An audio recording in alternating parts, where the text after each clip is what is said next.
ഭയങ്കര സൗണ്ടായിരുന്നു, ബോംബ് പൊട്ടുന്ന പോലെ പൊട്ടുണ്ടായിരുന്നു. ഭയങ്കര സൗണ്ട് വെച്ചാൽ ഭയങ്കര സൗണ്ടായിരുന്നു. പിന്നെ അത് കഴിഞ്ഞിട്ട് നമ്മൾ ജീപ്പ് നമ്മൾ ഫോർ വീലൊക്കെ ഇട്ട് കയറുന്നില്ലേ, ഇന്ന പോലെയുള്ള ഒരു സൗണ്ട് മാത്രമേ ഉള്ളൂ. ആ സൗണ്ട് ഒരു 4-4:30 വരെ 5 മണി വരെ ആ സൗണ്ട് ഉണ്ടായിരുന്നു.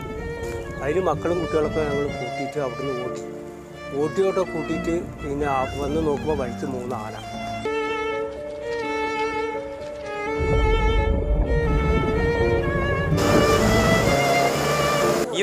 ഈ നാട്ടിലത്തെ എല്ലാവരും പഠിച്ചത് ഇവിടെയാണ്, സ്കൂളിലാണ് പഠിച്ചത്. ഇവിടുന്ന് പുറത്തുപോയി പഠിച്ചവരായാലും ഇവിടെ ഉള്ളവരായാലും എല്ലാവരും പഠിച്ച സ്കൂളാണ്. അപ്പോൾ അതുകൊണ്ട് ഈ സ്കൂളിനൊരു ഇമോഷണൽ ടച്ച് ഉണ്ട്. സ്കൂളിൽ പോകാന്ന് പറഞ്ഞു കഴിഞ്ഞാൽ അങ്ങനെയാണ് എല്ലാവർക്കും അപ്പോൾ ഉണ്ടാവുക.